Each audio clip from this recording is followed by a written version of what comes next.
Nga perëndimi në lindje ishin tingujt muzikor që ngjiten kryevepra botërore dhe të muzikës shqiptare në skenën e teatrit Migjeni. Orkestra Simfonike e Shkodrës, pas procesit të riformatimit, solli në drejtimin artistik të Elda Laros të parin koncert të saj.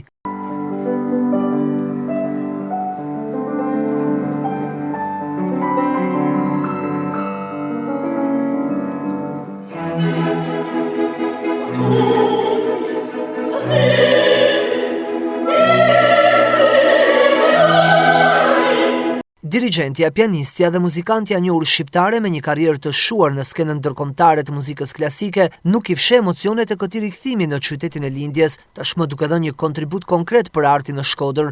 Ky koncert theu akullin e të tjerëve që e presin këtë skenë, ku I rallës është ai me tenorin me famë Sajmir Pirgu. Emocion tjetër, një emocion I ri, një emocion me akoma më shumë përgjegjësi. Pasi kërkoj nga vetja ime rradh parë, më shumë punë, më shumë përpjekje për të realizuar një koncert sa më të mirë. Edhe besoj se doli goxha mirë, këtë koncert sepse orkestra siç e dëgjuat edhe juve përgjigjet me të vërtetë shumë bukur. Zemra rre shumë më fort se kudo tjetër.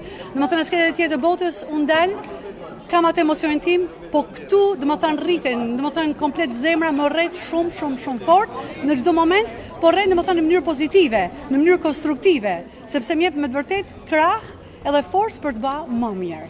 Edhe sigurisht më kthy qytetin tim të lindjes është një emocion që nuk ka koment, është diçka e rrallë. Koncerti jashtëm do jetë akoma me përgjegjësi akoma më të madhe, pasi do kemi edhe një tenor të jashtëzakonshëm që është Sajmir Pirgu dhe një pianist shumë të mirë, Klevis Gjergjin. Krah Orkestrës Simfonike në skenë interpretoi disa prej këtyre kryeveprave dhe sopranoja e njohur Ana Naçe. Njeriu ka gjithmonë emocione, por Shkodra, siç thon shkodranët, është sheqer dhe emri im është Ana Naçe, që në Shkodër Naçe është shpirt, kështu që s'kishte si të ndodhte ndryshe, kam shumë emocione, jam shumë emocione të mira, sepse është një nder I madh të performosh me Elda Laron. Ajo është një nga artistët më të mëdha që unë njoh në jetën time, në karrierën time dhe gjithë bota e njeh dhe e nderon. Është fantastike, jo vetëm si artiste, por njeri I mirë, ndihmon të gjithë artistët e rinj, ju jep krah, ka një zemër të madhe dhe është fantastike. Elda të shoqëron si askush tjetër.